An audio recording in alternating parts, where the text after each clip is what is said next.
Un homme et 3 enfants périssent dans un terrible accident. La Société des traversiers du Québec améliore les conditions de travail sur 3 traverses. La Grand-Messe 2025 à Montmagny, un événement festif, solidaire et éco-responsable.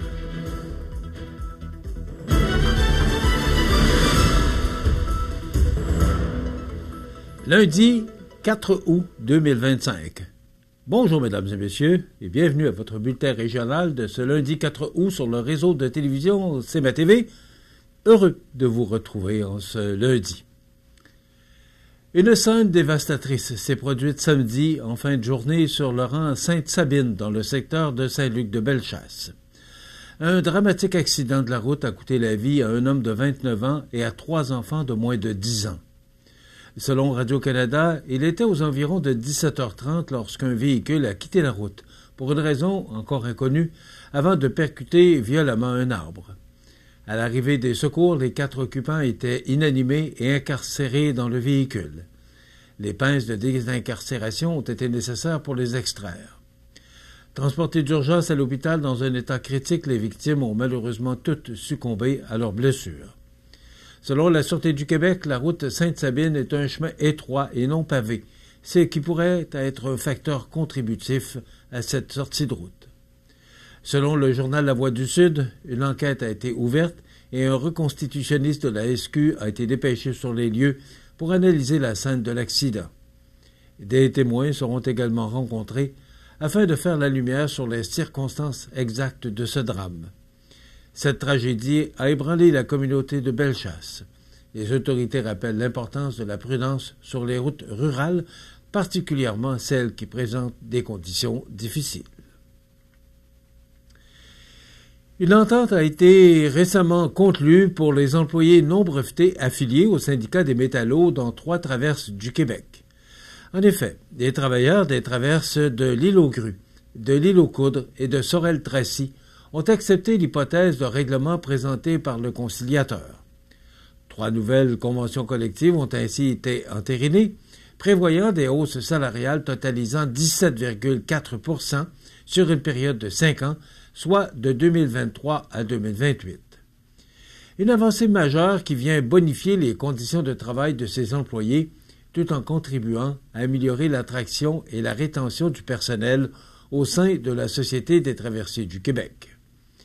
La Société des traversiers du Québec s'est dite satisfaite de cette entente et a souligné le travail de toutes les parties impliquées dans les négociations. Cependant, le climat demeure tendu ailleurs.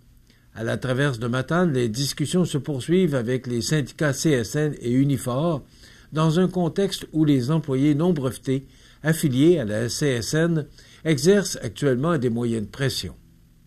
Cette grève, en pleine période estivale et durant les semaines de la construction, a, bien sûr, donné des répercussions importantes sur la population locale ainsi que sur l'industrie touristique régionale. D'ailleurs, la traverse de Matane-Godbout reprenait du service ce matin, lundi 4 août. La STQ affirme demeurer ouverte à poursuivre les négociations en tout temps dans un esprit de respect et de collaboration afin de parvenir à une entente dans les plus brefs délais. Elle précise cependant qu'aucun commentaire ne sera émis sur les négociations en cours et qu'aucune entrevue ne sera accordée à ce sujet. La Grand-Messe 2025 à Montmagny, un événement festif, solidaire et éco-responsable. Tous les détails après la pause. Le restaurant Pizzeria Porto Bellissimo, un incontournable à Saint-Jean-Port-Joli. Pizza débordante de garnitures, menus variés et abordables. Délicieux desserts avec des produits de grande qualité des gâteries de l'Ami. Porto Bellissimo et les gâteries de l'Ami, route de l'église à Saint-Jean-Port-Joli. Le Festival rétro de Cap-Saint-Ignace est de retour pour une 15e édition du 8 au 10 août prochain au Parc Optimiste. Plusieurs groupes de musique rétro seront sur place pour vous rappeler les plus beaux souvenirs. Exposition et parade de voitures antiques, méchoui samedi soir, déjeuner brunch dimanche matin, emplacement pour roulotte, le Festival rétro de Cap-Saint-Ignace au profit de l'organisme Marchand de bonheur pour les enfants malades. On vous attend.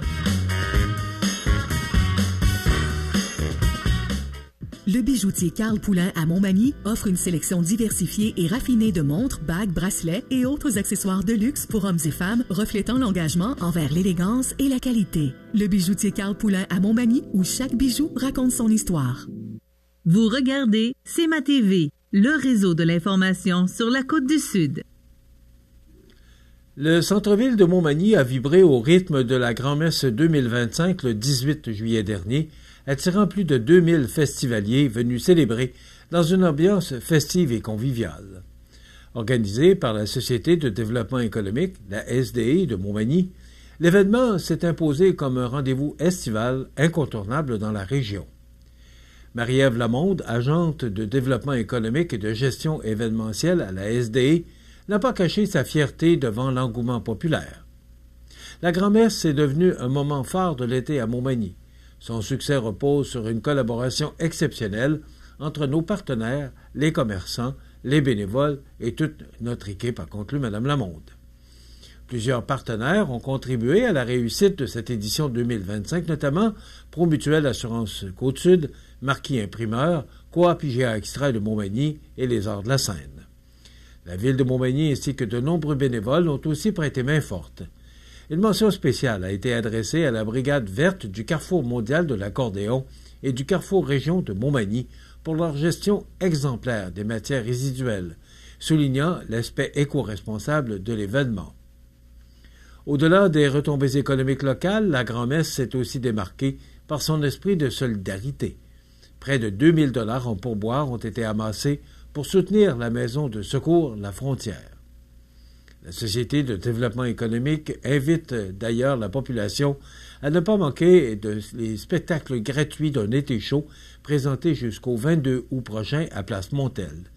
Tous les détails sont disponibles au etéchaud.com.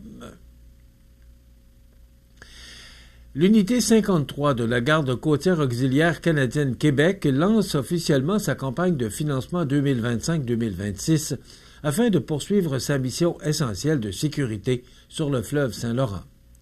Composée de 24 bénévoles passionnés et formés, l'unité 53 assure, chaque été, une présence constante sur les eaux entre la Côte-du-Sud et le Kamouraska. Leur rôle est de répondre aux urgences, prévenir les accidents et soutenir les plaisanciers. Ce sont près de 100 km de littoral qui sont sous leur responsabilité. Le fleuve est bien plus qu'un plan d'eau. C'est une artère vitale pour notre région. Il mérite qu'on en prenne soin, souligne Jean-Pierre Leclerc, commandant de l'unité. En plus des patrouilles préventives, les membres réalisent régulièrement des exercices de recherche et de sauvetage afin d'être prêts à intervenir, peu importe les conditions. Mais, malgré leur dévouement, ces services essentiels sont rendus sur une base entièrement bénévole. Or, les équipements vieillissent puisque l'embarcation principale approche les 40 ans d'usage et les deux moteurs ont plus de 20 ans de service. Pour assurer la sécurité des opérations, l'achat d'un nouveau bateau est devenu incontournable. La campagne de financement permettra également de couvrir les coûts d'entretien, d'assurance, de formation et de carburant qui demeurent élevés année après année. Au cours des prochaines semaines, les bénévoles entreprendront une tournée de sollicitation dans plusieurs localités afin de sensibiliser la population et les entreprises aux besoins de l'unité. Les dons, petits ou grands, sont les bienvenus et auront un impact direct sur la capacité de l'équipe à continuer sa mission. Les dons peuvent être faits par chèque ou en ligne via les plateformes Canadon. Des reçus d'impôts seront remis pour chaque contribution et des formes de reconnaissance sont prévues pour les partenaires majeurs. L'unité 53 lance ainsi un appel à la solidarité régionale parce que la sécurité sur le fleuve, c'est l'affaire de tous. Enfin, la MRC de Lillet vient de lancer un nouvel appel à projet dans le cadre de son fonds de vitalisation, une initiative qui vise à stimuler la vitalité économique et sociale des municipalités du sud de son territoire. En effet, Saint-Adalbert, Sainte-Félicité, Saint-Omer et Tourville sont directement concernés par cette nouvelle opportunité. Ce fonds, issu d'une entente entre ces 4 municipalités, la MRC de Lillet et le ministère des Affaires municipales et de l'Habitation, permet de soutenir financièrement des projets jugés structurants pour la région. Les organismes, municipalités ou entreprises qui souhaitent participer ont jusqu'au 15 septembre prochain pour déposer leur projet. L'aide financière peut couvrir jusqu'à 90% des dépenses admissibles. Cependant, pour les entreprises privées, la contribution maximale est fixée à 50%. Une occasion en or pour les porteurs de projets de faire avancer leurs idées tout en allégeant considérablement leur fardeau financier. Les personnes intéressées sont invitées à consulter les critères de l'appel à projet directement sur le site Internet de la MRC de Lillet dans la section Fonds, programmes et aides financières. Pour toute question ou accompagnement dans le processus de dépôt, il est possible de contacter Mme Joséanne Dumais, directrice des opérations du service de développement local et régional à la MRC de Lillet. Ce nouvel appel à projet dans le cadre du Fonds de vitalisation constitue un levier concret pour dynamiser les collectivités rurales de la MRC de Lillet.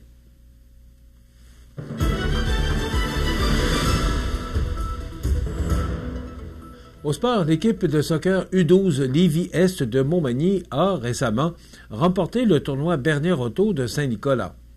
Devant des adversaires de grande qualité, les Magny-Montois ont su s'imposer avec un parcours parfait de 5 victoires en autant de parties. En ronde préliminaire, l'équipe de la Côte-du-Sud a remporté ses duels face au Royal Beauport, le CF Bellechasse et les Phénix des Rivières de Québec. Parcours où la défense a été dominante, comme démontre la fiche de 12 buts pour et 2 buts contre. L'équipe de la Côte-du-Sud a ensuite disputé une intense demi-finale face aux Mustangs de Portneuf. Dans un match âprement disputé où le beau jeu de passe des deux équipes primait, des buts des milieux de terrain de Maxence Larochelle et Maxence Landlois et les arrêts du gardien Benjamin Picard, dont un sur un tir de pénalité, ont permis aux Magny-Montois de l'emporter 2-0. Dans une finale offensive et un match retour face au CF Bellechasse, l'incroyable performance de Ramiro Boucher, avec 5 buts, a pavé la voie vers une victoire de 7-4.